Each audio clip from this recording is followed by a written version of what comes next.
Hello, hello, hello. How we doing, guys?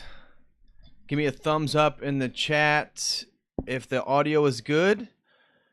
Welcome back, ladies and gentlemen. This is David Patrick Harry with Church of the Eternal Logos. And today, let me just double check audio is all right. Yes, it looks like it's good on my end. Somebody throw a thumbs up or it's good in the chat. I appreciate that. Today I want to talk to you guys about Clement of Alexandria and his doctrine of the Logos.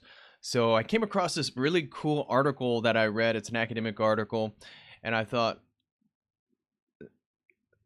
wow, this would be a great article to kind of read and share with you guys, because what he's doing in the article is, for some of you already know, Clement of Alexandria was the teacher, the mentor of Origen. Of course, we as Orthodox don't have too fond of opinions of Origen, but there's been some, so Clement of Alexandria is not a saint in Eastern Orthodoxy or Roman Catholicism, because there's been some debate regarding his various ideas he had. One of them was regarding the eternality of the Logos. And so I came across this really cool article, basically the scholar going back in the Greek and making a case for Clement of Alexandria, arguing for the eternality of the Logos. And so some people might disagree with this. Again, this would be contrary to what the church teaches. Again, that's why Clement is not necessarily a saint in our estimation, but I thought the article was really well written. It's very interesting, and so even though if some people may disagree, I thought, well, it's worth kind of sharing and going over on a stream. So that's what we're going to do today, is talk about Clement of Alexandria. We're going to get into this whole article I want to read, and that's really sort of the summation of what I got in store for today. Again, thanks everybody for coming. Hope everybody had a blessed Sunday. Hope everybody went to Divine Liturgy. And if anybody, I know I sound like a broken record. I hate saying this all the time, but if anybody's able to potentially go to my website, davidpatrickharry.com, churchoftheeternallogos.com, and potentially set something up monthly, there's a donate button in the top right corner. I'd greatly appreciate that. That's only if you can. Again, that's what helps fund this operation, and I'm trying to do it full time, but only if you're able to, and I would greatly appreciate that. So just wanted to throw that out there. So today we're going to be getting into, I also had another announcement. I'm sure some of you guys have probably already noticed, is my new icon came in.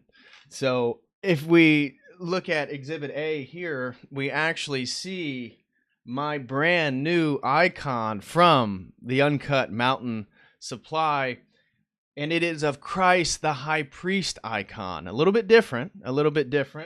This was the old one that I had. Unfortunately, this is a monastery icon, right? Monastery icons, unfortunately, they have Buddhist or Hindu origins, and so it's very debated of the authenticity and the sanctity of some of these icons, even though the iconography aren't necessarily wrong.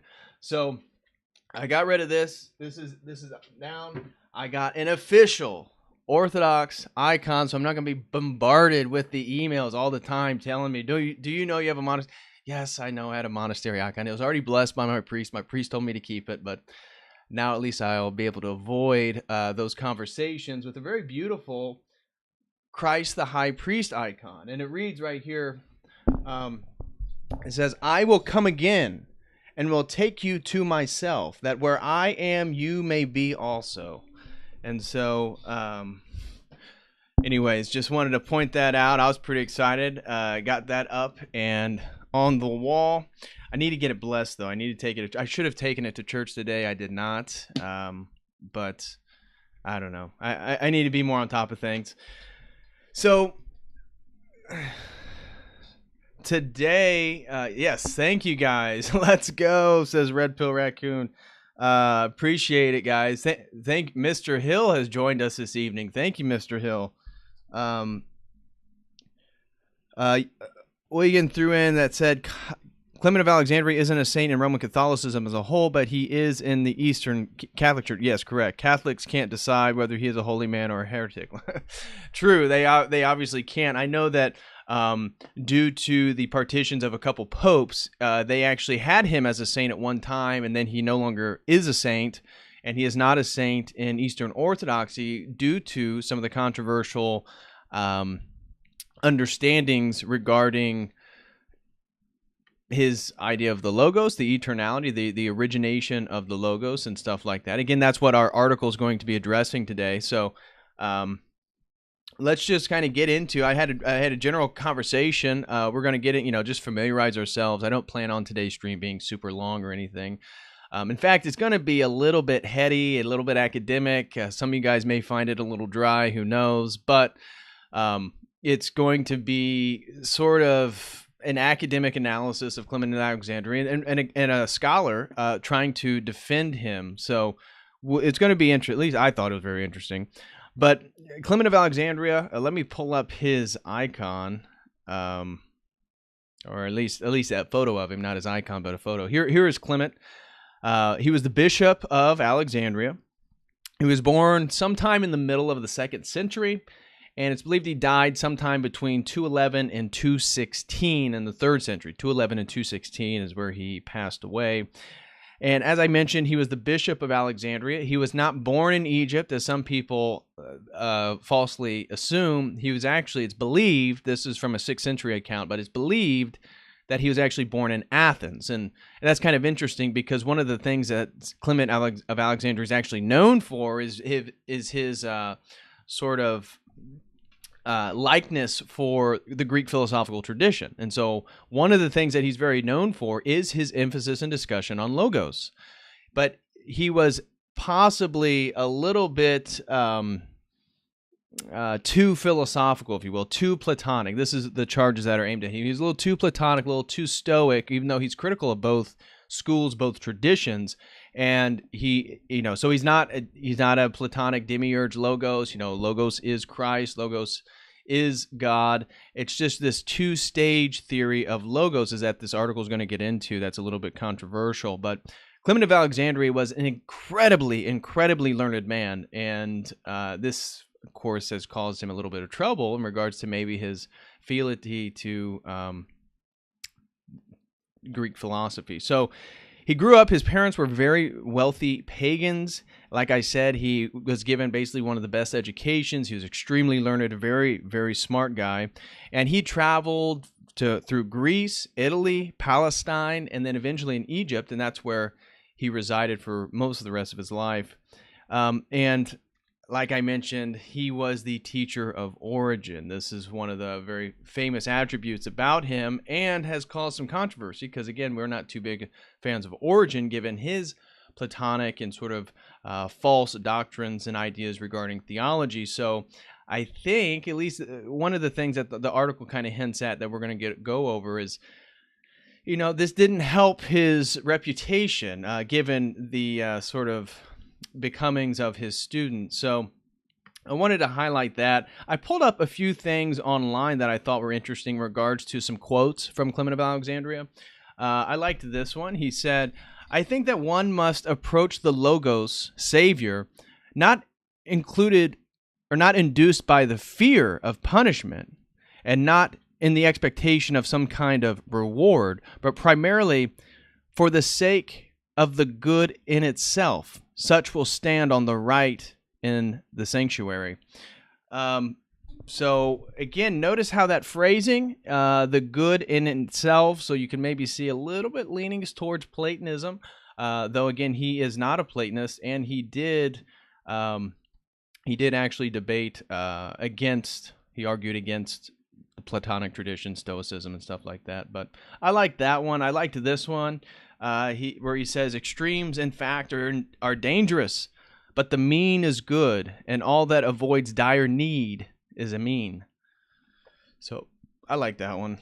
And this one I thought was worthwhile, where he says, "The rule of life for a perfect person is to be in the image and likeness of God, our icon, the Logos, Jesus Christ, our high priest." right over here. So I actually really like my icon. To be quite honest, it has a bit of like a yellowish glow. You may be seeing that. But the quality is very good. It's a very thick, heavy icon. So I like it. But online, I thought maybe it was going to be a little bit more vibrant. You can kind of see in the book, it has a sort of orangish, yellowish kind of hue to it, a little bit of a tint. But I do recommend the icons over at Uncut Mountain. So I was looking up, what does the Orthodox Church say and stuff, and how does it discuss Clement of Alexandria? And I found on OrthoWiki some stuff that I thought was worth sharing, and so I wanted to kind of go over that with you right now. So we're not going to read the whole thing. If you want to, just Google or DuckDuckGo rather, OrthoWiki, Clement of Alexandria. But what I wanted to highlight was his significance in the church, and then his charges of heresy, or at least the controversies from the church's perspective. And so, in regards to his significance, Clement's most lasting impact was an attempt to unite Greek pagan philosophy with Christianity. He shows exhaustively that the philosophers owe a large part of their knowledge to the writings of the Old Testament, and expresses his own personal conviction when he describes philosophy as a direct operation of the divine logos, capital L, working through it as well as through the law and his direct revelation in the gospel, and communicate the truth to men. Clement spent much of his time defining for Christians the originally pagan philosophical concept of the Logos, the principle of true Christian gnosis, through whom alone God's relation to the world and his revelation is maintained. God he considers transcendently as unqualified being who cannot be defined in too abstract a way. Apophatic theology is a reference to apophatic theology.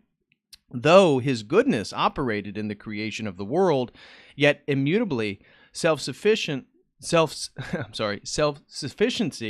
incapability, and suffering are the characteristic notes of the divine essence. Now, there was another part that I wanted to add. In regards to, thus Clement emphasizes the permanent importance of philosophy for the fullness of Christian knowledge. Now, this is obviously where he kind of is in controversial territory, right? So remember, this is pre-Nicene, so he's pre the Council of Nicaea. Very interesting time in regard to the period and development of the church and Christian theology. But Clement emphasizes the permanent importance of philosophy for the fullness of Christian knowledge, explains with special predilection and relation between knowledge and faith, and sharply criticizes those who are unwilling to make any use of philosophy. He pronounces definitely against the sophists and against the hedonism of the Epicurean school. Although he generally expresses himself unfavorably in regard to the Stoic philosophy, he really pays marked deference to that mixture of Stoicism and Platonism.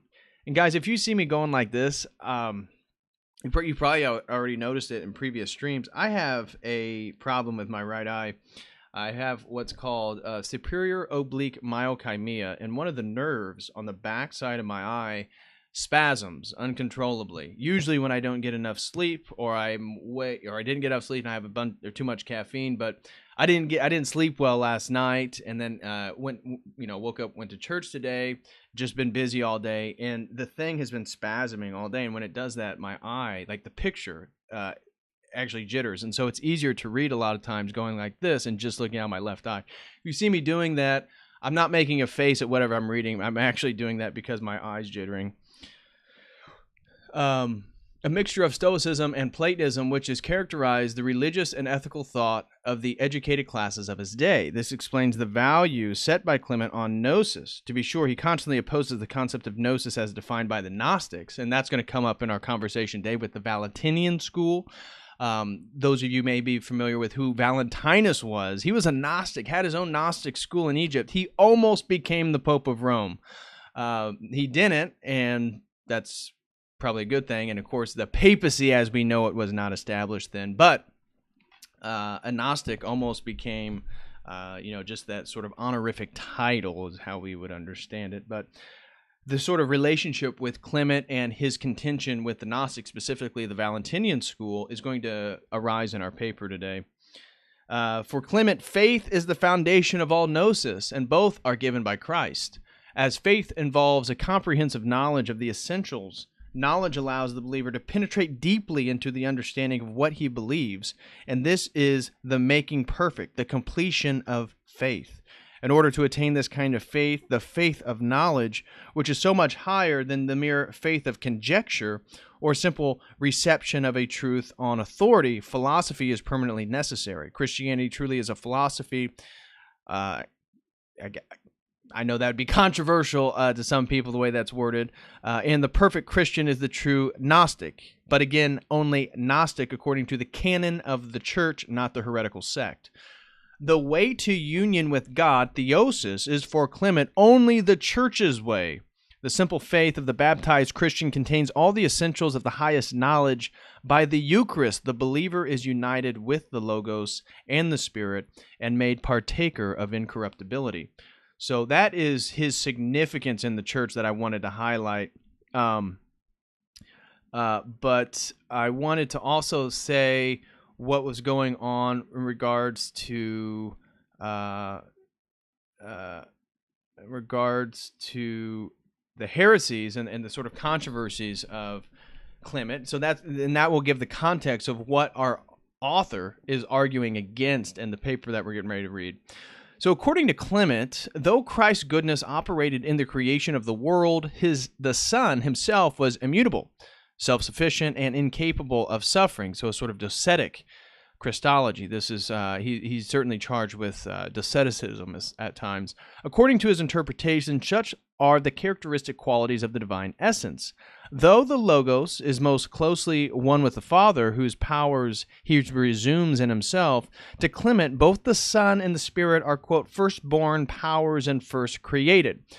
That's what this article, this is OrthoWiki, this is what our paper is going to be arguing against. So I'm not saying our author is correct. I think he makes a very compelling argument in the article we're going to read, and that's why I wanted to bring it up because, again, Clement, noted with philosophy, noted with his contentions with Platonism and Stoicism, and Gnosticism, noted for his emphasis on Logos, and then this article is arguing against even the general church's opinion, which comes from Photius, as we will find in our article, that he believed that there was a sort of origination to the Logos. The whole question is, did Clement of Alexandria believe in an eternal Logos or not? And did that eternal Logos incarnate as Jesus Christ? That is the contention. And so our author, as you'll see, is arguing that he did believe in an eternal Logos, and he did believe that eternal Logos incarnated as Jesus Christ. So this article says that Clement believed that the Son, the Logos, and the Spirit were first powers and first created. Created, that's a problem, right? It has origination. They form the highest stages in the scale of intelligent being, and Clement distinguishes the Son, Logos, from the Logos, who is immutably immanent in God. Because of this, Photius would later charge that he, quote, degraded the Son to the rank of a creature, unquote, separate from the world as the principle of creation. The Logos is yet in it as the guiding principle. Thus, a natural life is a life according to the will of the Logos. Clement has also been accused of doceticism in his teachings on the incarnation, meaning specifically, because I'm not going to read the whole thing, regarding Clement made comments about how Christ wouldn't have to eat food. He did this to appear human, and that he didn't fully suffer. These are certainly controversial takes that the church would not agree with. But our paper today is just focusing on, did he believe the Logos was created or was it eternal? That's going to be the main focus today. And so that really sums up the sort of framework I wanted to provide before we dive into it, because I think it's important to know what exactly we're going to be talking about today. And so here is the screen capture of my article. We're going to go through here. I just want to see how it looks here on the screen first. Okay, let's move this over, make it a little smaller.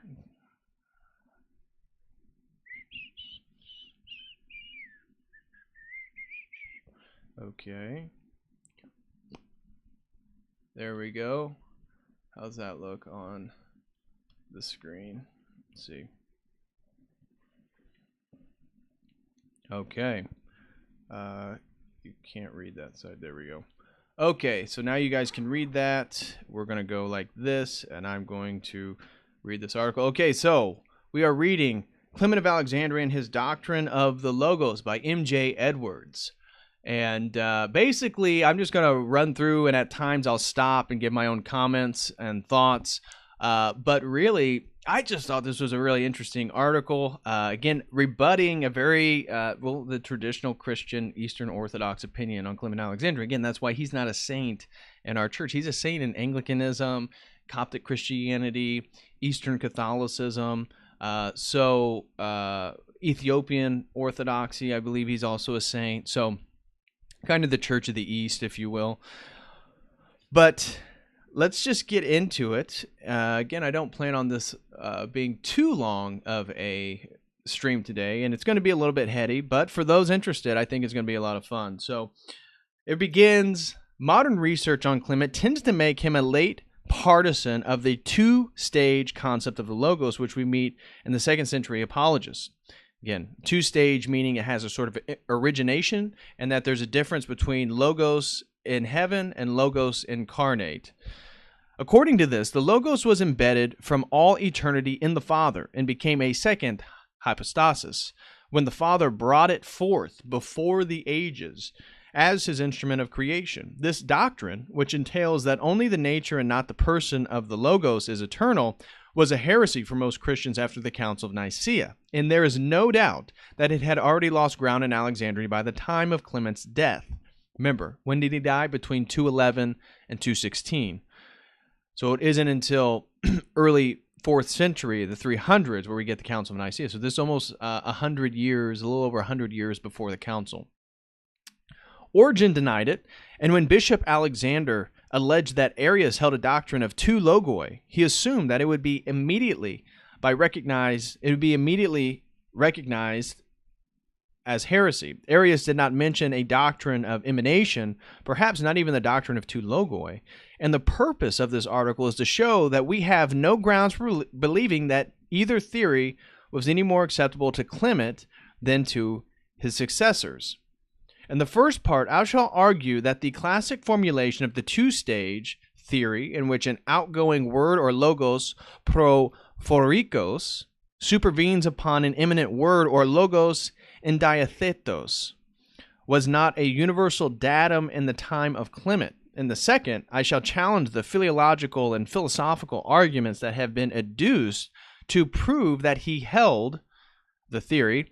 Then, examining the testimony of Photius in the third part, I shall give reasons for suspecting a misquotation. Finally, in defending the authenticity of another disputed passage, I shall propose that Clement taught the eternal generation of the Logos, and that he may have framed his doctrine as an antidote to the teaching of the Valentinian school. And so this is very interesting so far. Again, maybe some people will object to what is being outlined here, but basically it's contesting that the whole reason why we believe Clement of Alexandria understood the Logos as created and had this two-stage theory, meaning that the Logos is different in heaven than it was as incarnated in Jesus, could possibly be to a misquotation by Photius. This is what he's going to argue, and Photius, as I reference in the Ortho Wiki article, is used typically in the Orthodox Church to highlight the Orthodox Church's opinion of Clement of Alexandria. So if Photius did misquote Clement of Alexandria, this does open up some potential new issues or reinterpretations of Clement of Alexandria, if he's right. I'm not arguing this paper is right. I'm arguing that this paper is very interesting, and that's why I wanted to share it with you guys. So here we go. Here it begins. Part 1. First, it should be observed that the two-stage theory cannot be ascribed with equal certainty to all second-century apologists.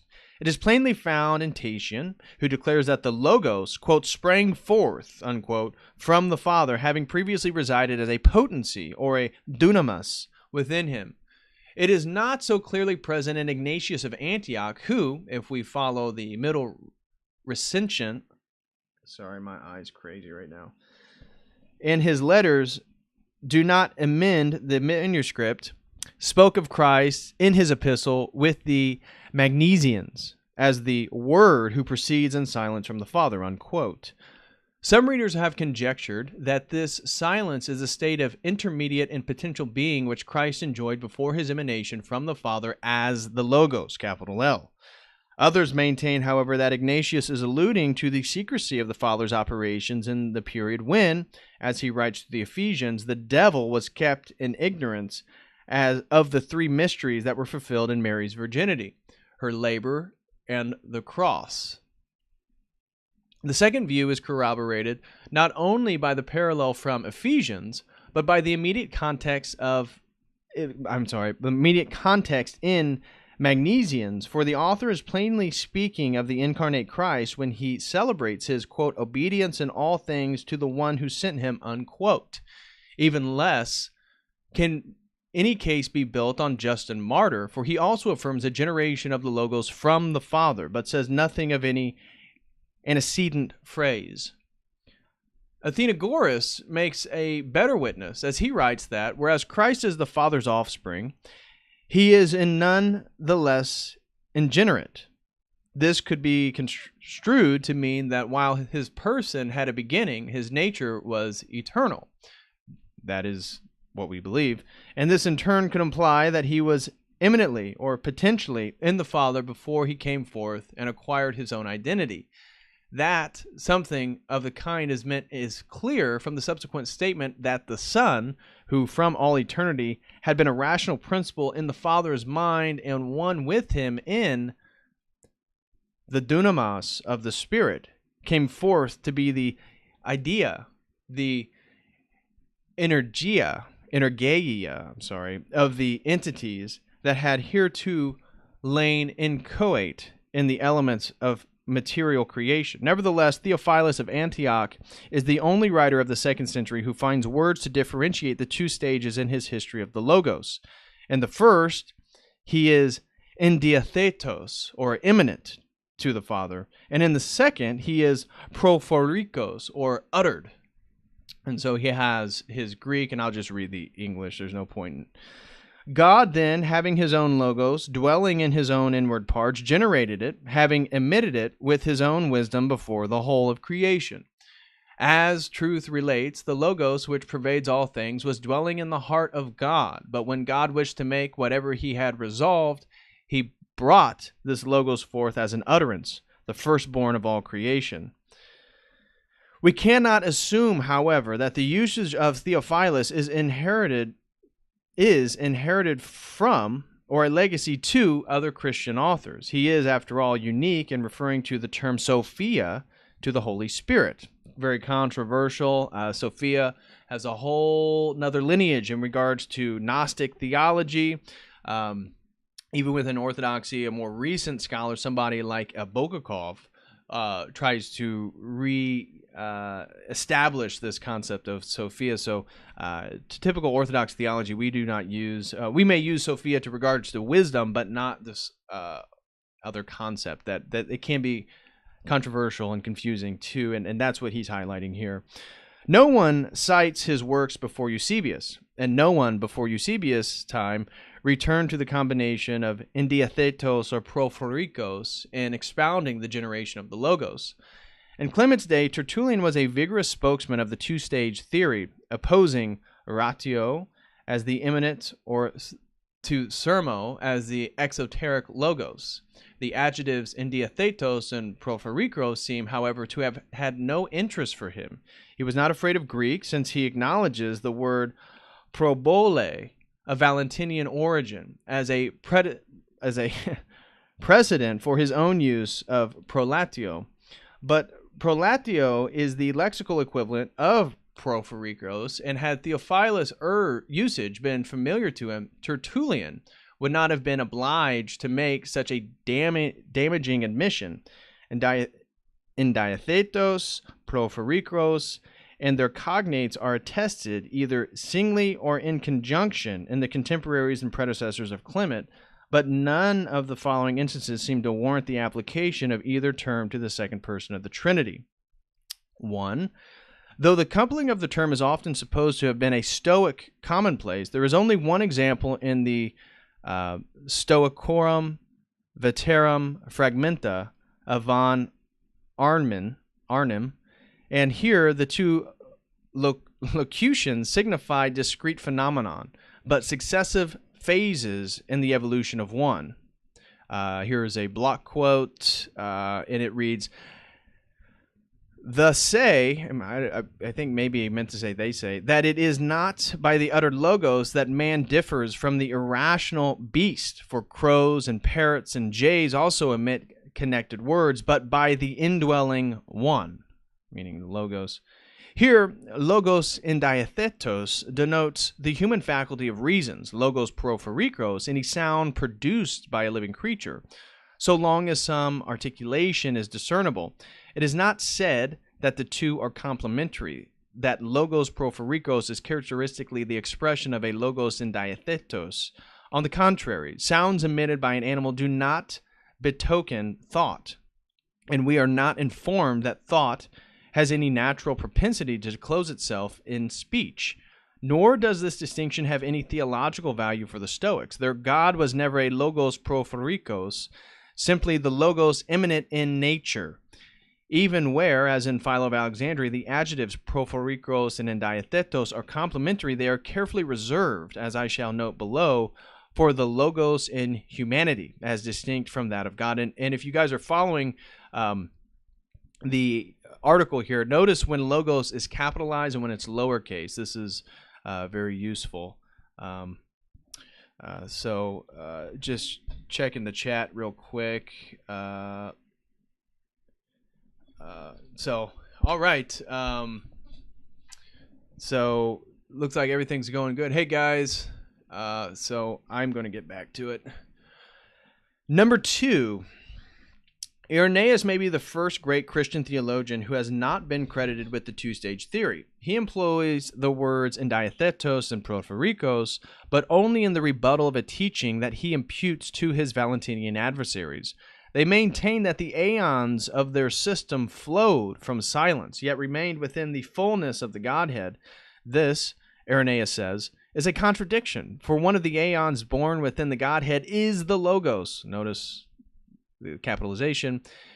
And speech and silence cannot coexist. So, translating the actual Latin, it reads, "Thus there is silence, there will be no logos, and where there is logos, likewise there is no silence. If, however, they say that the logos is indwelling, and therefore not uttered, and so not breaking the silence, silence too is indwelling, and yet, on their assumptions, she will be divorced from the indwelling logos, since, in fact, it is not indwelling.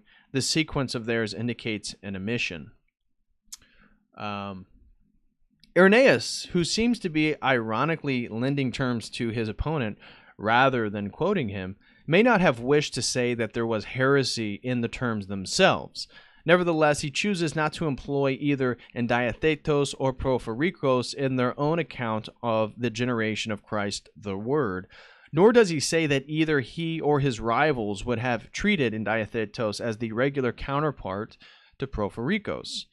It seems that much of the same lesson is to be drawn from the great pillar of orthodoxy as from Tertullian. Tertullian has adopted Valentinian nomenclature, but not the words indiathetos and prophoricos, to expound his two-stage theory. Irenaeus, eschewing both the two-stage theory and the jargon of Valentinus, regards these words as fitter to convey a heretic's doctrine than his own. So again, remember these indiathetos and prophoricos, these are just Greek terms that he's highlighting that are extremely important in regards to understanding this two-stage theory of the logos. And this is what he's saying Clement of Alexandria did not hold, even though many may assume he did. Number 3, Hippolytus of Rome asserts two stages in the origin of the logos. The first, however, is not a permanent attribute of the Father, as in Theophilus, but occurs in preparation for the second. Quoting Theophilus, it reads, This God, then, alone and over all things, first conceives his logos, then brings it forth, not a logos in the sense of speech, but the indwelling logismos of the universe, as a voice, the logos, had within it the ideas conceived in the paternal mind. Hence, when the Father commands that a world should come into being, the logos in his unity with him performed what was pleasing to God. Unquote. Neither phase of the logos would appear to be eternal, and for all we are told, the phase, when it is merely a conception in the mind, may be instantaneous. We meet the term in diathetos, but not in apposition, or apposition to the word logos, and not in the complementary relation to prophoricos. Why does it come after the verb describing the generation of the logos, and how does it come to be qualified on the one side by indwelling and on the other by of the universe? Does Hippolytus mean to say that the concept of the universe which once dwelt in the intellect of the Father is now projected as his logos? Or rather that this logos is now dwelling in the universe as the hegemonic principle? The second sense would corroborate the view of his contemporary Origen, who argues that the appellative belongs to the second person, not because he is the utterance of the Father, but because he is the architectonic principle in nature and the source of rationality in the soul. We may note here, as it has a bearing on the thought of Clement, that Hippolytus appears to be making use of the popular thesis of imperial Platonism, that ideas are the, quote, thoughts in the mind of God, unquote. We find adumbration of this doctrine at Republic, and then he gives a citation, 59 whatever BC. But most of Plato's work suggests a more objective concept of the ideas as the paradigmatic or regulative principles of all mundane phenomenon. The ideas in Hippolytus are of both kinds, since they are first conceived by God and then projected with the logos for the purpose of creation. He thus has a little in common with those Platonists who distinguish the true ideas from the, quote, emanated forms, unquote, in sensible phenomena. He differs from them, however, in that he is positing two successive phases of the same ideas, while they believe that both types are eternal and that those in the world are merely imitations or partakers of their archetypes in God. In the same way, Philo of Alexandria concedes that the divine logos is twofold, yet insists that this is not the same duality that we meet in the human logos. And so when they say human logos, they're more talking about the principle of reason and logic, things like that. The relation between God's logoi is mimetic, since the visible creation of one logos is an icon of the invisible creation of the other, or logoi are related by procession, as we intimate by applying the term prophoricos to speech and indiathetos to thought. And just as it is obvious that Hippolytus is not a typical Platonist in his use of the word idea, so Theophilus seems to be untypical of Christian in his use of indiathetos and prophoricos as successive designations of the logos in its evolution from the mind of God. So one thing is certain: Clement nowhere formulates the two-stage theory as plainly as Theophilus. The thesis that he must nonetheless have held is based partly on philological considerations drawn from Clement's usage of the term logos, partly on philosophical affinities that he himself points out between his thought and that of Plato. So he's highlighting that that the way Clement is describing this, and this is where he's going to highlight possibly why, as he believes Photius misquotes Clement, is because Clement is using the Platonic language. He's using non-Christian language to try to make his Christian point or describe their perspective, which is, as he feels, is misinterpreted as Clement stating his idea. And so this is where he's talking about the affinity with Platonic thought. The philological evidence is more suggestive than illuminating. Salvatore Lilla shows that Clement treats the logos under three descriptions. First, A, as the totality of divine powers. Secondly, B, as the cosmogonic principle, the arche. And thirdly, C, as the cosmocratic or hegemonic wisdom of God now present in the world. So far, his analysis is unexceptional. But if we go on to say that these are not only different aspects, but three successive stages of existence, we induce more rigor, or at least more definition, into the scheme than was attempted by the author. Lilla himself does not go so far, and even his own citations show that Clement makes no distinction in nomenclature between cosmogonic and cosmocratic wisdom, but applies to both the scriptural term Sophia. Again, wisdom at large. So he will talk about the sort of Gnostic Sophia at the end there. Behind this hypostatic phase, however, Lilla detects a previous one in which the Son resides as intellect in the Father and was not yet set apart for tasks related to the world. This graduated progress is implied on Lilla's view by indications in the Stromates that the Logos has at some time been identical with Plato's realm of ideas. A Christian who believed in the ideas would accord to them not merely ontological but temporal priority over a world that had a historical beginning, and it would thus not be unnatural to think that this inert state of the ideas as the non-age of the Logos before he issued forth for the purpose of creation. Now, reminding those that Plato held that creation was eternal. This was the common pagan worldview. Aristotle followed suit, though he disagreed in other regards. He did believe that creation was eternal. And this is really, you're forced to go to that place if you believe one God is nature or an expression of natural energies or something like that, because once God is creation, well, one of the attributes commonly associated with God is eternality, and now creation gains that eternality, and so then they have cyclical understandings of history. And I brought this up, and I should do a stream just on cyclical understandings of history in the world, because I think this ties then with reincarnation. You see that obviously in the Eastern traditions, but even in somebody like a Pythagoras. So these are common patterns, and what he's highlighting is that we Christians, but Clement and some of these early church fathers, are then trying to use logos within this cyclical, eternal created world and start to begin and how to define logos as being eternal, but being distinct and being the source, the arche of creation. So there's a lot going on there, and I just wanted to reframe that so we're all on the same page.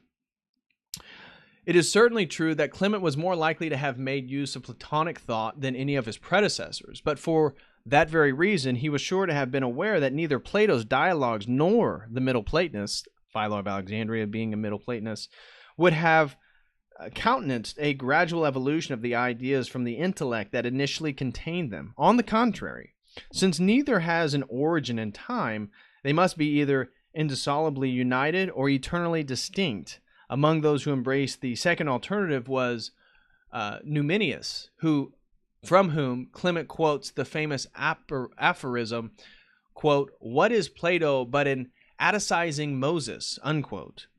For Numinus, there are two coeval intellects. The first is Plato's form of the good, the second, a noetic world containing the ideas.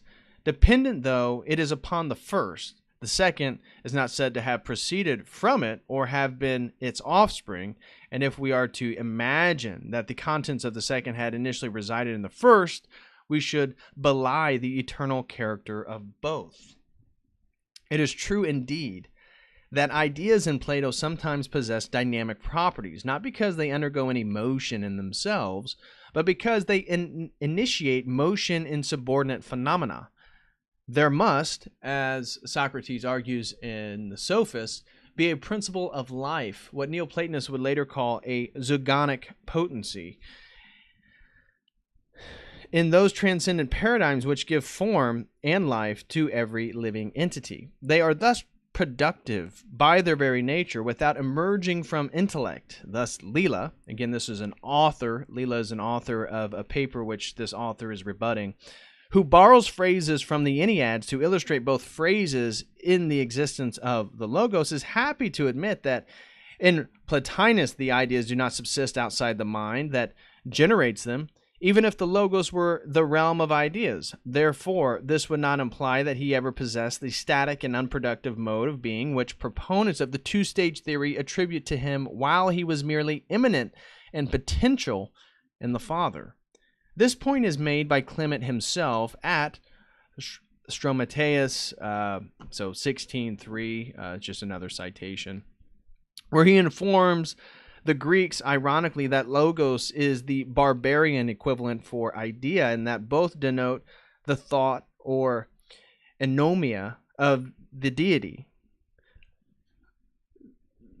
The contents of his thought in his vocabulary are not noetic entities, but dunames.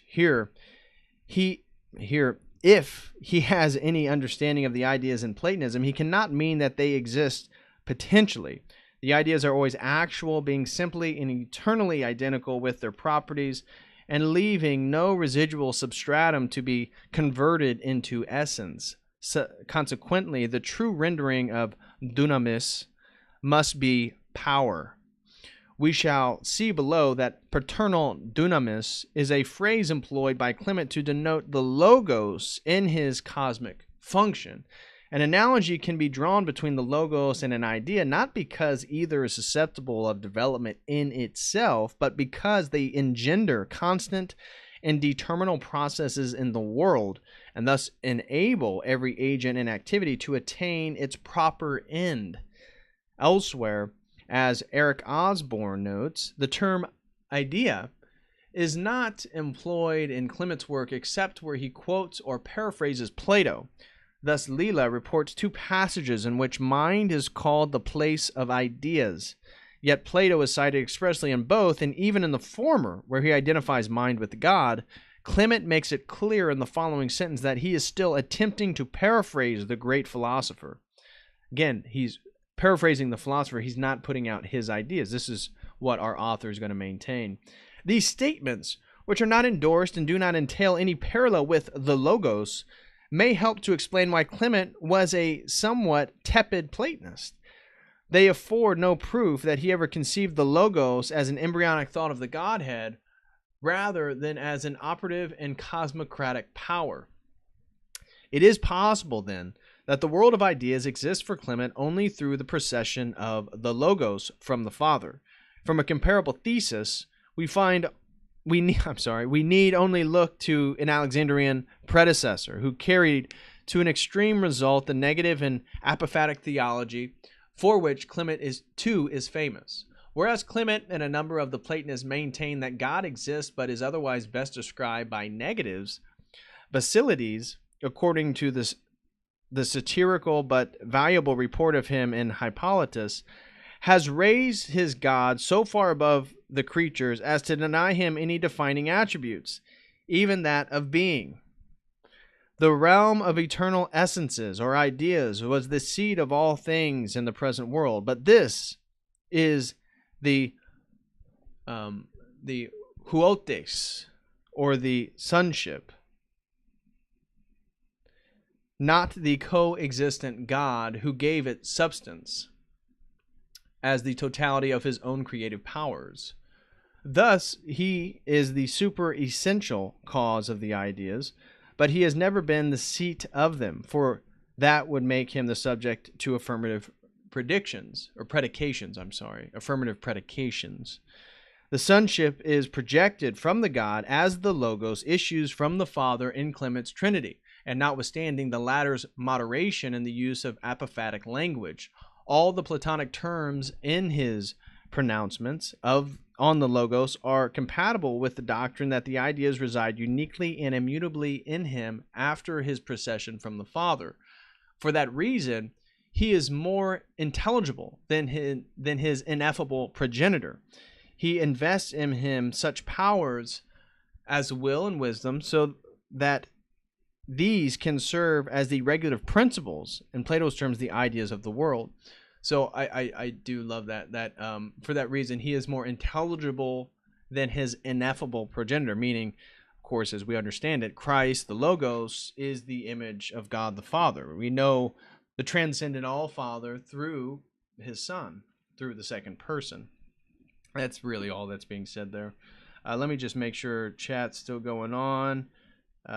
Yep. Everybody's still here. Okay. All right. Modern scholars evoke the two-stage theory to explain the following fragment, which Photius quotes with a different aim to show that Clement denied the incarnation of the Word. So here we go. This is where Photius, again, in Ortho Wiki, this is where Eastern Orthodox, and I'm not challenging the church. I'm just trying to highlight this gentleman's argument, and that I thought it was very interesting and worth discussing. But this is where he's really hitting where Eastern Orthodoxy, the church, the tradition, our tradition, gets the idea that Clement denied the incarnation of the eternal Logos for a sort of created Logos, one with an origination point. And so it reads, here's the block quote of Photius. He stands convicted of a strange assertion of two logoi in the Father, of which it is the lesser that appears to humans, and indeed not even that. For he says, quote, the Son too is called Logos by hominidity, with the paternal Logos. But this is not the one who becomes flesh, nor indeed is it the Father's Logos, but a certain power of God, as it were, an effluence of his Logos, that, becoming mind, has permeated the hearts of men, unquote. So that was Photius talking about and describing Clement of Alexandria. The probable source is the hippotoposes.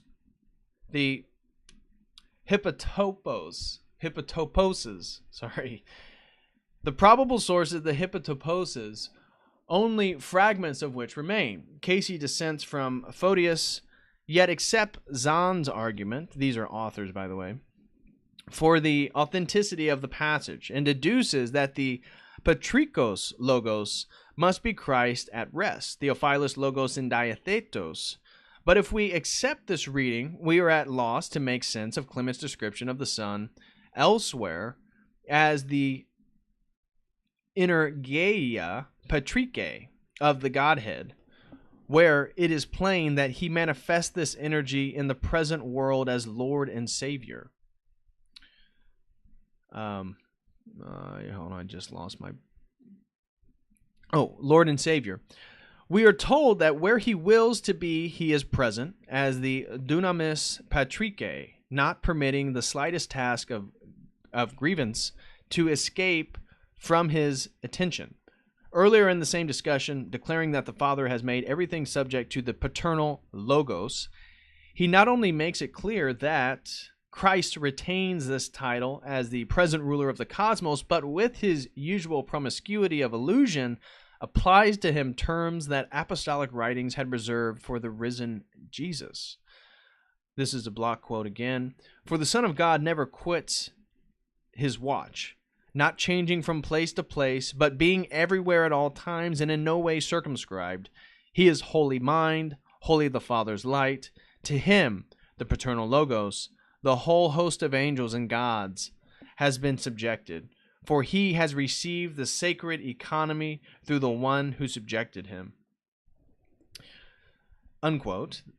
In this case, the final clause of the Photian excerpt does not seem to refer to the second person of the Trinity, but to, quote, a certain power of God, unquote, that inhabits every human heart, namely the faculty of reason.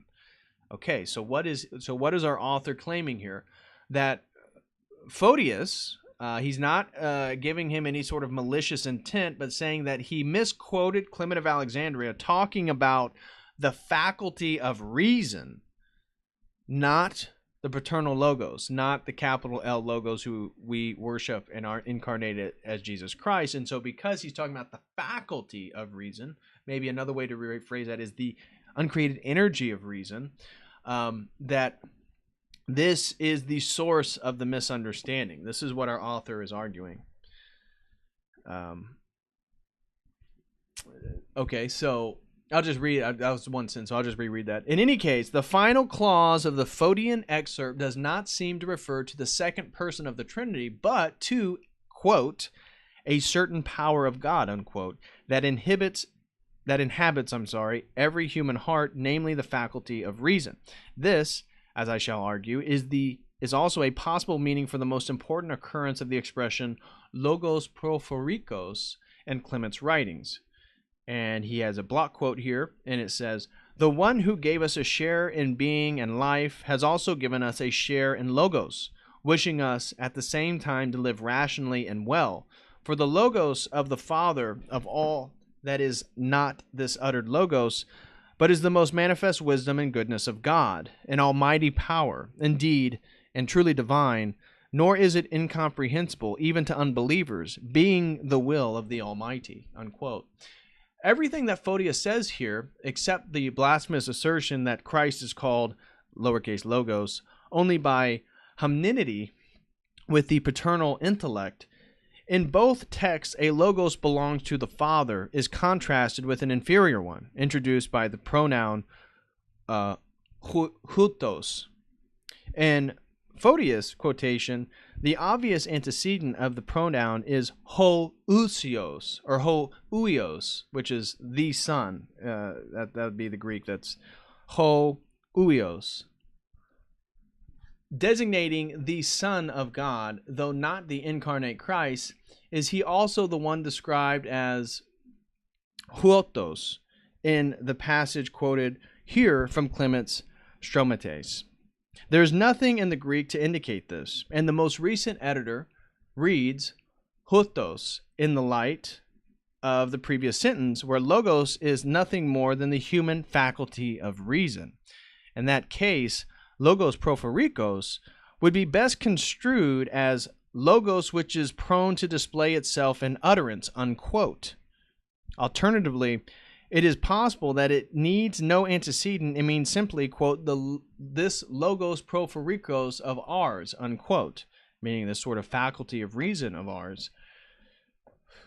On either reading, the passage tells us only what no Orthodox believer would think of doubting, that when we speak of the offspring of the Father as his logos, we must set aside the vulgar connotations of this term.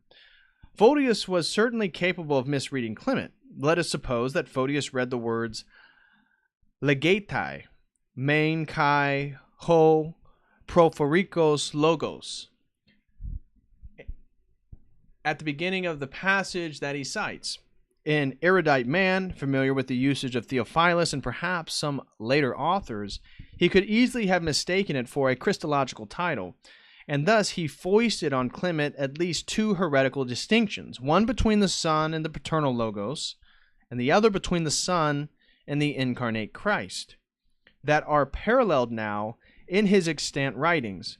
Such an error would have been quite excusable for what Clement really purported. A simple warning against the facile application of a religious metaphor would have been a supererogatory in the time of Photius as it is ours.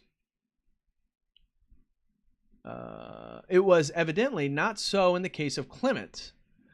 When Hippolytus, in the passage cited above from his refutation, thought it necessary to add that the appellation does not denote a voice or a phone, Origen is likely to have been living in Alexandria when he argued to the same effect in his commentary on John.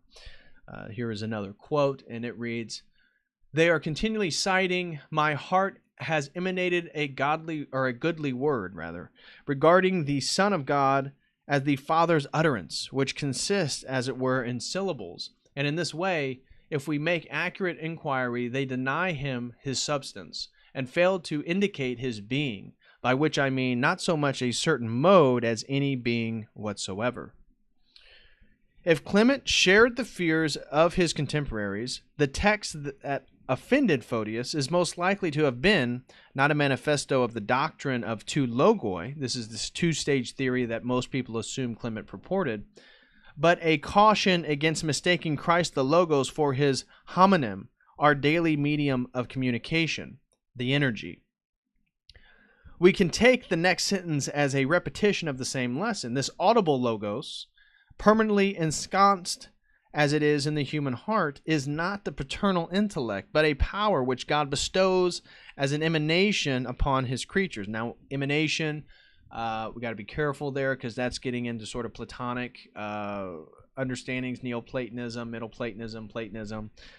We usually don't use the terms emanation as just because of the ambiguity. So I found it interesting that he phrased it that way. Clement is merely stating what is also his theme throughout Book 5 of the Stromataes, that if we apply to God the names of human beings, they will not be true in the sense conferred upon them by our common mode of speech. Excuse me. So, moving on to section 4, this discussion removes the apparent conflict between the Stromataes of Clement and a fragment from his contemporary on the first apostle of John, which, if genuine, is the only surviving passage from his hand that expressly formulates a doctrine of eternal generation. That's what this is all about, eternal generation. The loss of the Greek original is a matter of regret, but not the facile skepticism, or scepticism, that is too readily adopted when a text proves inconvenient. I guess that could be skepticism. Usually it's spelled with a K, but that is too readily adopted when a text proves inconvenient to scholarship. The translator, Cassiodorus,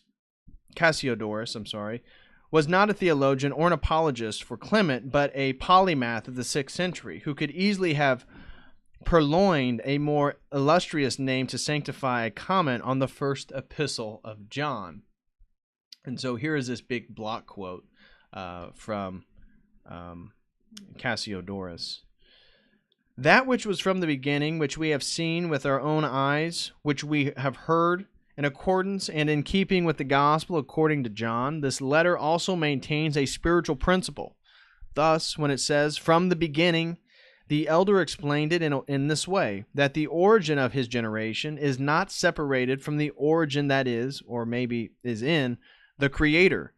For when it says from the beginning, it alludes to the generation without beginning of the Son who exists coevally with the Father. For the Word was indicative of an entity with no beginning, just as the Word himself, the Logos, that is the Son of God, in accordance with the equality of their substance, exists as one with the Father, is everlasting and uncreated. That the Word existed always is what it indicates by saying the Word was in the beginning, unquote. Reference to John chapter 1, verse 2.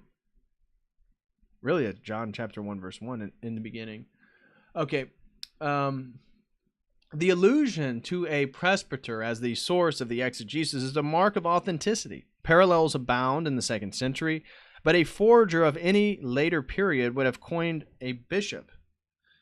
Equality of essence in the Godhead is, of course, an anachronism in the 3rd century, and particularly improbable in Clement, who reserves a peculiar essence for the Son, but raises the Father above all genera and species. Nonetheless, it was natural for a Christian of the 6th century to think that he perceived it if Clement had written something like in tau toteti ousios. The meaning of this phrase will become apparent when we study Clement's excerpts from Theodotus.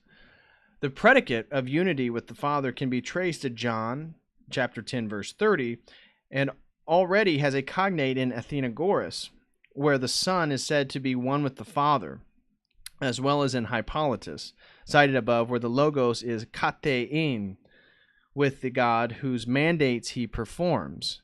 That means he's one with. The second phrase is not attested in the 2nd century, but the Latin of Rufinus indicates that Origen used it in his De Principis. If we ask why so little of this vocabulary finds its way into Clement's other works, we should remember that early Christians were reluctant to carry speculation further than was demanded by the present controversy. Strumates 5 takes issues chiefly with those who hold, as pagans or believers, that Christianity ought to be yoked with Greek philosophy. Accordingly, there is none of the minute exegesis of Scripture that an argument with heretics would entail. Clement's exegetic works have perished, but the excerpts from Theodotus suffice to prove that his language became more technical when he undertook to confute a rival interpreter of Scripture. Have we any evidence, then, to show that heresies Clement thought most dangerous to the reader of the first epistle of John? I noted in my first paragraph that the notion of two logoi was attributed to Arius by Bishop Alexander in the 4th century, a fact which may imply that it was already a recognized heresy in his native Alexandria. In Clement's time, the only proponents of any such belief would seem to have been the Valentinians, again, a group of it's a Gnostic school in Egypt, whose influence all would-be Orthodox writers of this epoch, and especially those in Egypt, felt obliged to counteract. A hallmark of this school is its appeal to Johannine writings, so John. And indeed, with Basilides, they provide the earliest evidence for the currency of these scriptures in the church. A commentary on the 4th Gospel by Heraclion, a disciple of Valentinius, provoked the longest of Origen's exegetic works, from which we have already adduced his testimony to the eternal sonship. It is only to be expected, then, that Clement would be tilting at the errors of this movement in a commentary on the first epistle of John. Clement's Valentinian contemporaries did not maintain an eternal generation of the Word who became incarnate. Instead, they applied this title, along with other Christological appellations, to consecutive modes of being. In the tripartite tractate, it is the, quote, spiritual logos, unquote, who is, quote, complete and unitary, unquote. After his expulsion from the pleroma, he is sterile. Once restored, works only through the demiurge and other subordinate archons. So pleroma was the realm in the Gnostic cosmology of the divine light. The demiurge was the creator of this world who was kicked out of the pleroma. He was no longer in the world of divine light. Christ was from the divine light, and so Christ was trying to rescue us from sort of the falsities of this world. That gives you a little bit of context of what that last sentence meant. If Clement did not know this text, he was certainly familiar with the teachings of Theodotus, our knowledge of which is almost wholly derived from Clement's excerpts from Theodotus and the so-called Eastern School. He indicates a distinction between the higher logos and its lower image, as well as between the logos and the Son and the pleroma, as one true monogenes,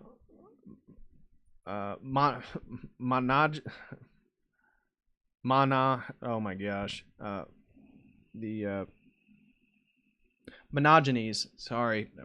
could not get it out of my mouth.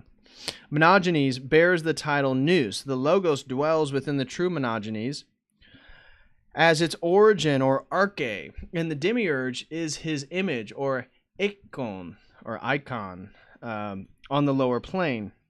The Son, who remains in the bosom of the Father, is to be distinguished from his image, the second monogenes.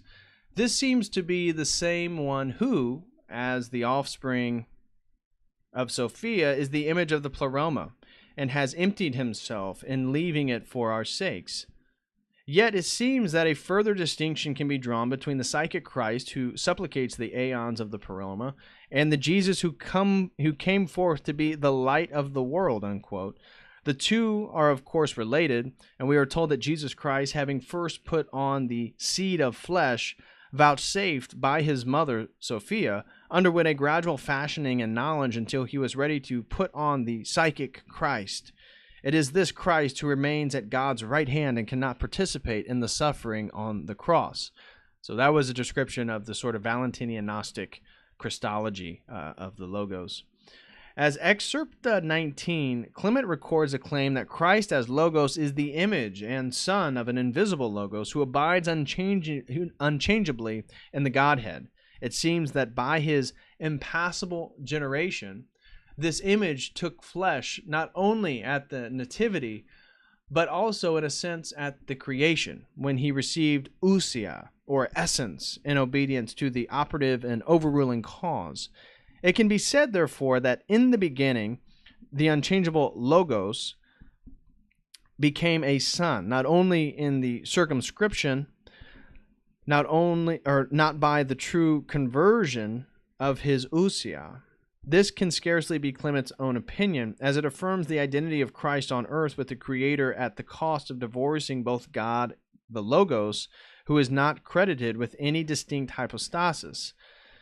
If this were Clement's own view, it would justify Photius' claim that he disassociates the Logos in creation for his namesake in the mind of God. Yet Photius is also the compiler of these extracts, and scholars have lamented his transcription rarely indicates whether Clement is expressing his own opinion or examining some rival which originates with Theodotus or another member of the Eastern school. Those who would ascribe these thoughts to Clement must reconcile them with his own rejoinder on behalf of Christendom in Excerpta 8. Quote, "We understand the Logos as God in God," unquote. He declares, quote, "unchangeable," unquote, and he adds that the monogenes, unchangeably residing in the bosom of the Father, is the same one who became the illumination of the Church. In the clearest statement of his own position at Stromates 8, Clement asserts that the Son is the cause of all the Father's works, invisible to us because of the weakness of the flesh, and was for that reason forced to take, quote, perceptible flesh, to reveal that what can be done in the obedience to divine commandments. Now, I would say general Orthodox theology would take umbrage with being forced. God isn't forced to do anything. There are no things that necessitate God to do something. He does it out of free will, his own volition. So, again, I'm not sure about the phrasing there, but maybe that is what Clement thought. He did use sort of forced concept, but I know from my understanding of Orthodox theology, they wouldn't frame it that way. Could be wrong. Feel free to disagree. Thus, he takes no flesh before the nativity in Bethlehem, and yet it is the same thing, who directs the world and became incarnate in it, who is both the, quote, paternal energy, unquote, at the end of the previous chapter and the, quote, paternal power, unquote, at the beginning of the next. We now perceive that the words en tautoeti postulated above in retranslation from Cassiodorus would not be an anachronism in Clement, though for him they signified the immutability of the Logos, not his constantiability with the Father, as the Latin translator pardonably supposed. The Valentinians thus deny that Clement affirms the identity of God's eternal Logos with the incarnate Jesus Christ. Could they also have been the Heresies of Stromates 6.3? Which warns against interpreting the term logos in Christology as a synonym for ordinary speech? We have noted similar passages in Hippolytus and Origen. It is generally held that the targets of their censor are monarchians, who negated all distinctions in the Godhead. In Clement's day, this heresy was not so well known in Egypt as in Rome, but his defense of Christ against Theodotus would not have been out of place in the polemics that his contemporaries hurled against the monarchians of the West. All Trinitarian heresies of antiquity and some of the orthodoxies stumbled at the Incarnation. One of the first indictments in Tertullian's tract against Praxeas is that Praxeas has crucified the Father. Monarchians who wished to avoid this blasphemy, unable to propose another member of the Trinity as the subject of the Incarnation, were driven instead to say that Christ was simply a man on whom the Holy Spirit had descended. The author of this theory, says Hippolytus, was also one Theodotus, a Theodotus of Byzantium, whose scholars have been reluctant to identify with his namesake in the excerpts made by Clement. Yet Hippolytus's Theodotus, who is not styled a monarchian, is said to have derived his views from Cerinthus, the Ebionites, and the Gnostics. The later term denoting a docetic sect whose doctrines are only adumbrated in the Refutation. Enough is said to show that they had much in common with the Valentinians, who pass in modern scholarship for Gnostics. The Theodotus of Clement, who belongs to an Eastern school, does not profess to be a disciple of Valentinus, but is evidently a student of his writings. As we have seen, he also denies a true descent of the Logos into human form, maintaining that Christ on earth is a likeness of the second Monogenes, who is himself no more than an image of the first. His Christology is certainly not identical with that of the monarchians of Hippolytus, but his provenance and date are entirely congruent with those of Theodotus, whose speculations acted as a catalyst to theirs. There may thus have been some collusion, whether knowing or inadvertent, between monarchian and Valentinian teachings. More common ground between them is suggested by Tertullian's report that Valentinus meant his aeons to be abstract properties rather than personal beings. There are also passages in Irenaeus which imply that it is the unreality rather than the number of the Valentinian aeons that is the principal cause of censure. The argument quoted from him at the beginning of this paper is one instance, and there are others, like the following, which make little sense unless we assume that logos was the quotidian sense of the word.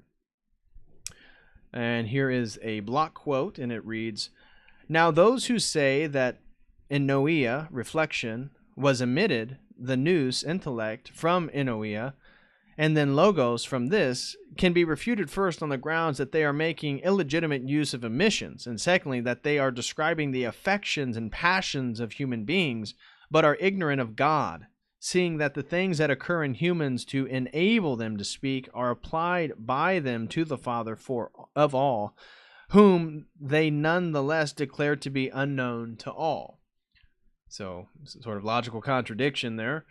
Irenaeus does not profess to understand his enemies, whom he first upbraids for introducing bodily divisions into a composite Godhead, then suspects of turning all their aeons into internal perturbations of the Father. Tertullian partly corroborates his mentor when he tells us that the aeons of Valentinus are abstractions, not the menagerie of intellects who postulate the myths of his successors. We need not believe either him or Irenaeus, and we fear that he is guilty of tedious assimilation when he sneers that some monarchians who distinguish Christ from Jesus have succumbed to the heresy of Valentinus.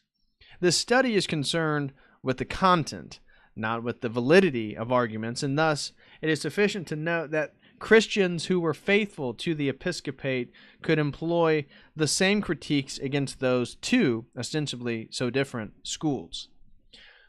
The least tentative conclusion can be drawn from the present study is that Clement held no theory of two stages in the procession of the Logos. Consequently, we have no reason to quarrel with the evidence that he posited an eternal generation of the Logos as a hypostasis, distinct from God the Father. One purpose of his stating this was to counter the Valentinian dichotomy between Christ on earth and the only begotten Son in the Pleroma. His caveat in the Stromates against confusing the vulgar sense of the Logos with the Christological title may have been a corollary of the same debate. The text arranged by Photius, which divorces Christ the Logos from the intellect of the Father, seems to have suffered in quotation, no doubt because the patriarch was unable to pierce the fog of anti-Nicene controversy. Only a malignant trick of history has tempted modern scholars to dispel the apparent heresy by attributing to Clement a two-stage theory of procession. This tenet, as Irenaeus shows, was one that cautious adversaries of Valentinian doctrine might be particularly unwilling to promote. Christ Church, Oxford. And so that sums up this video. Boy, yeah, 20 people here. I knew it was gonna. Some people were gonna leave, but that is the article that I wanted to share with you guys. That is Clement of Alexandria, and his doctrine of the Logos. So maybe you guys still aren't convinced. Maybe you believe Photius did not misquote him, and that Clement of Alexandria actually did believe in the two-stage procession of the Logos. That is for you guys to hash out. I thought it was a really interesting article. I thought he convincingly put forward maybe a new interpretation that, the fact that Clement of Alexandria was refuting the Valentinians on the basis of the same thing he was charged with by Photius does potentially lead one to suspect that maybe he was misquoted. Maybe Clement of Alexandria did believe in the eternal Logos, in its eternal begotten generation from the Father. So I'll let you guys hash that out. That is basically my video today. I got one super chat by Josh, threw in $3. Thank you very much, brother. I really appreciate that. And he said, "Bless your soul, bro. Need more Christian brotherhood." Oh, thank you, brother. I appreciate that very much. I appreciate the $3, and bless you as well. Bless you and your family. Glad you guys are still here. That was a long paper. That was just a very long academic paper that, again, I thought was very interesting and wanted to share with you guys. So just wanted to throw that out there. It doesn't look like you guys have much questions. If you have any questions, feel free to ask real quick. But looks like we ran most people out of here.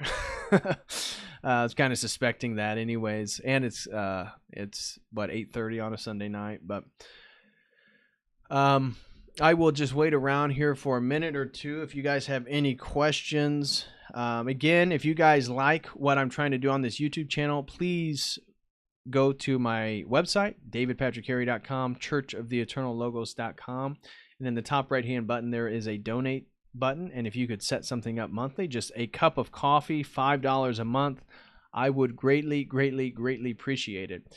That it really does mean a lot, and $5, I know, hopefully, if you're able to, to spare that in your monthly budget, I would greatly, greatly appreciate that if you like what I'm trying to do on this YouTube channel. But anyways, I really appreciate you guys. I appreciate all the support. I got a lot of topics I'm actually wanting to stream about. They're going to not be so dry potentially as this one. Tuesday, I'm wanting to put together a really interesting and fun stream on a comprehensive overview and analysis of Hermeticism. Oregon just threw in two pounds. Thank you very much, brother. I really appreciate it. Yeah, Oregon, Eugen, for some of you guys, depending on how you pronounce that, he really helps me out quite a bit, and I really, really appreciate that, man. He says he threw in Gib shekels. I appreciate that, brother. Hope you guys learned a little something in regards to the article. If you hadn't, please like the video. If you know anybody who's kind of interested in the sort of historical theology like this video was about, feel free to share it with them. But again, I just want to thank you guys for all the support. Tuesday, I'll be coming out with a in-depth overview and critical analysis of Hermeticism. So we're going to be talking about Thoth. We'll be talking about the Emerald Tablets in Egypt. We'll be talking about magic. We'll be talking about mentalism. We'll be talking about the Kabbalion and the 7 Hermetic principles. We'll be getting into all that stuff on Tuesday. So it should be quite a fun stream. And I have so many topics I want to cover that, again, it's just like things come up. It's like, oh, well, we'll talk about that. But going to definitely be streaming on Tuesday and Thursday this week. Tuesday is going to be a big Hermeticism stream, so that should be fun. Anybody who watches it should have the takeaway that they're going to know what Hermeticism is. So, Isaiah. It's Isaiah V or Isaiah 5 just threw in $4.99. Thank you very much, brother. I really appreciate it. He said, showing some love for another great stream. Well, thank you very much, brother. I really, really appreciate that. I really, really do. So thank you. Thank you very much. I'm glad that you enjoyed it. I know I'm sure it got a little bit dry for some people. Again, I read this article and I was like, oh, this is so cool. What it was like a new perspective, arguing against long established church tradition, but I thought it gave a fairly convincing argument. So I just wanted to share it, and I had a feeling that, it's not going to be the biggest hitter. It's a little bit technical. It's a little bit academic. It's a little bit filled with jargon. But I'm glad you liked it. So thank you very much, Isaiah. I really, really appreciate it. Thank you, Eugen. As always, man, you're always helping me out. I always really appreciate that. And Josh, God bless you, brother. And God bless your family. God bless everybody's family. God bless everybody here and everybody else's family. So again, thank you guys. Really appreciate it. But if anybody has any more questions, feel free. If not, I think I'm going to wrap it up and enjoy the rest of my Sunday evening. Tomorrow, just to share with you guys a little insight into my life right now, I got to take my dog to the vet. And so actually, I might do a stream on him Tuesday or Thursdays because those of you who may follow me on Instagram saw that I shared a long series of stories. You have Insta stories and stuff, and I shared a long series of those last week in regards to my dog. I have a 13-year-old pit bull, and he means quite a bit to me, and I have some great stories, but he has kidney failure right now, and it's been kind of tough. That he has an insatiable appetite, or thirst rather, not an appetite, but a thirst for water. And because of that, he fills up his bladder. He can't control his thirst, his water intake, and then he can't control his bladder because his kidneys are failing. And so you even probably heard me in previous streams saying, oh, I had my dog had a mess or something, or I had to clean up right before a stream. And so this has been really disheartening because he's never like that. So now I got to really watch his water intake and all this stuff. And I'm taking him to the vet tomorrow. Of course, I have to wear a mask to go in. They won't even let me get in the building without a mask. But I have to take him and provide a urine sample to see how progressed the kidney disease is. And so that has been a little bit difficult because, as some of you guys know, my mother is also, sick with a rare form of muscular dystrophy. And so muscular dystrophy is certainly a tough disease. And so that's been tough. And even though I know it's just a dog, he means a lot to me, and he's been all around the country. So if you want to see some photos of Sergeant. Again, he's a black and white pit bull. He's been to Yellowstone, to Lake Tahoe, to the Rocky Mountains, to some of the rock sculptures in Utah. He's been to L.A. He's been to the Bay Area. He's been to the Golden Gate Bridge.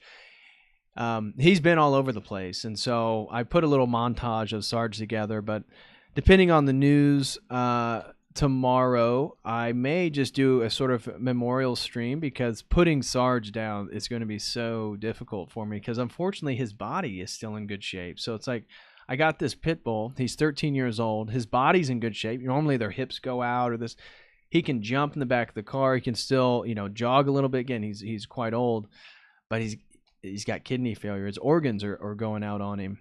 And so his mind is there, his body is there, but his organs are not. And having to take him to the vet and get him put down, that's going to be tough. But we're going to the vet tomorrow. We're going to do a urine analysis, get that tested, see how bad or hopefully how good his kidneys are, potentially get some medication, and maybe he can last another year or two.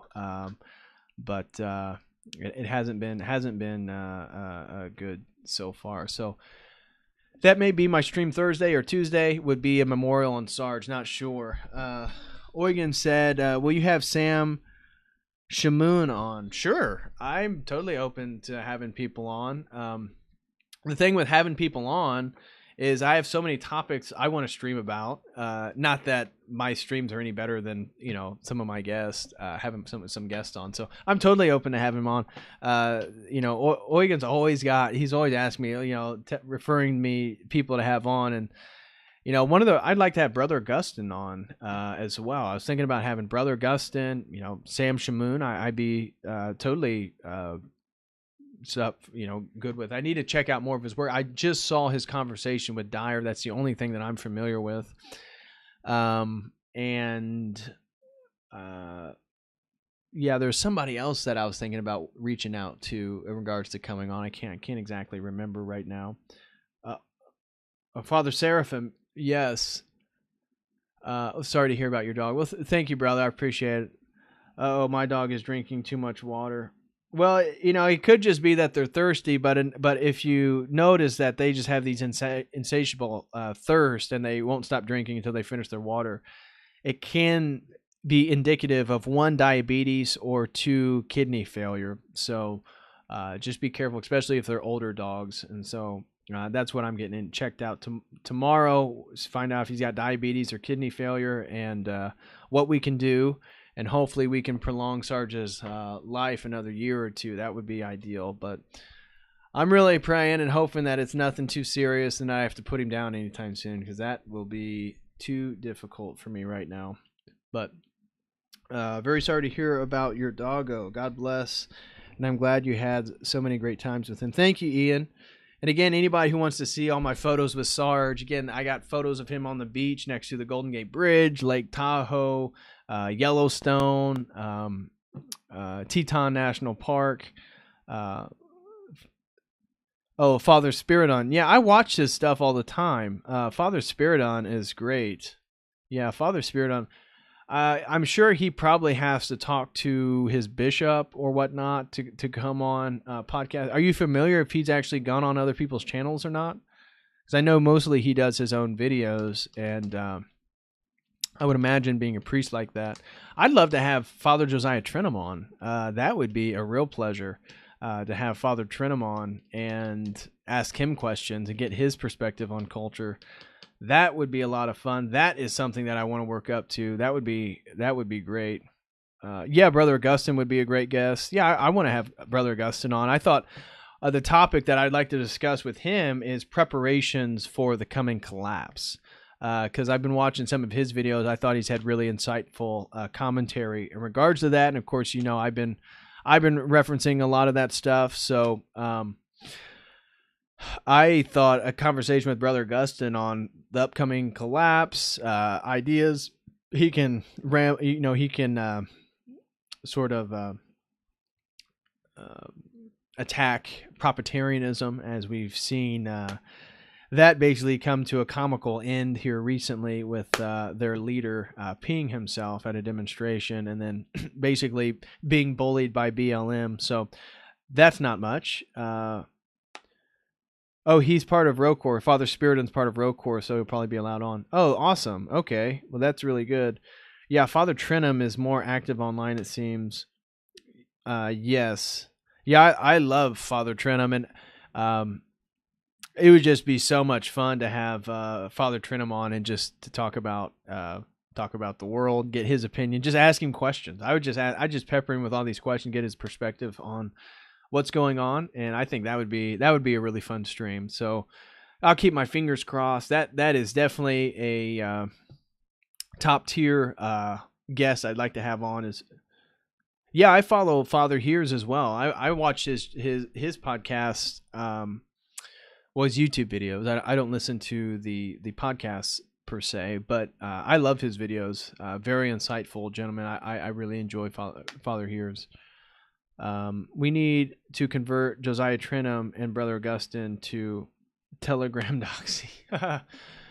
I would imagine Father Trenum is so much more busy with other things than to get on Telegram. He is a priest of a very large parish, and he's doing his online stuff, and he's got 10 children. So I would imagine Father Josiah Trenum probably isn't have any interest of taking on more responsibility right now. Maybe he would, but I know, just trying to stay up to date with all, I'm trying to stay up to pace with all the social media stuff right now, and it's just like, whew. And so I can't imagine. But anyways, guys, again, thanks everybody for watching. I hope the article was insightful. If anybody wants the article, feel free to email me. I will send you the article if you want it for your own, for your own reading, something that you just for your own resources. Feel free to email me at churchoftheeternallogos@gmail.com, and I'll send you the article that I have. Yeah, Luthien said 10 children. Chad, yes. Yeah, Father Trinum's got 10 children. I know I mentioned it in a previous stream, but I actually went to the Orthodox Church in Berkeley, California when I was living there. Now, ideally, I would go to the Holy Virgin Church over in the city in San Francisco, the one where St. John is his body rests in. Beautiful, beautiful Orthodox church. I mean, and then the liturgies are like 3 hours long, but just beautiful with the choir. However, once in a while, I'd go to the OCA church there in Berkeley, California. And the OCA church, I went there and met with the priest, talked with him. He was talking to him about the Maximus Confessor I was reading. This was like early within my conversion to Orthodox. Although, again, like I haven't been charismatic, so I'm not going to say full conversion, but you know what I mean, going regularly. And the priest assigned this young man to show me around the parish. And so this young man shows me around the parish. Then we go, after liturgy, they have the reception hall. We go over there and have coffee and pie. And I'm sitting there and talking to him. And he's asking me, oh, well, how did you get into Orthodoxy? And I start explaining, well, I was reading this. I took a class, did all this theology. I was, spiritual, not religious. Now I'm interested. And then I've been watching this guy. I love this guy, Father Josiah Trinum, on YouTube. He says, oh, yeah, that's my dad. So one of the 10 children of Father Trinum was actually a UC Berkeley student. Not sure why you'd go there, but and I actually forget what he was studying. It was something very pragmatic. It was like engineering or something like that. But he was Father Josiah Trinum's son. So what are the chances of that? That I was telling him Father Josiah Trinum helped convert me to the Orthodox worldview, and his son is there in the church actually showing me around. So small world indeed. But Father Here's new course on Patreon is great. I'm not familiar with it, Jeff. I have no idea that he had a new course or what exactly that entails. Eugen said, apparently someone mentioned me on Father Here's course in the live chat. Is that true? Oh. Eugen's becoming quite the celebrity on the other side of the pond. Wow. So, anyways, guys, I'm going to bounce out of here. Hope everybody has had a blessed Sunday. Hope everybody enjoyed Divine Liturgy. I'm going to enjoy the rest of my Sunday evening, relaxing with Sarge, my pit bull, and then I will let you guys know what happens with his diagnosis tomorrow at the vet, probably Tuesday. And so either Tuesday or Thursday, definitely going to have a major stream on an overview of Hermeticism, getting into Hermes Trismegistus. So we're going to be spanning ancient Egyptian mythology with the deity of Thoth, wisdom deities, and we'll be moving all the way into the Renaissance and alchemy and the Hermetic lore of Hermes Trismegistus. So a lot going on. You can expect that again either Tuesday or Thursday. I'll be streaming both days, just haven't decided which day will be the Hermeticism day. So anyways, thank you guys. Thank you for all the super chatters. Thank you, Josh. God bless you and your family. God bless you, Eugen, and everything you're doing online. And Isaiah, thank you very much, brother, for the $4.99. And I'm glad you appreciated the stream. So see you all. Have a great evening. And until next time, as always, God bless.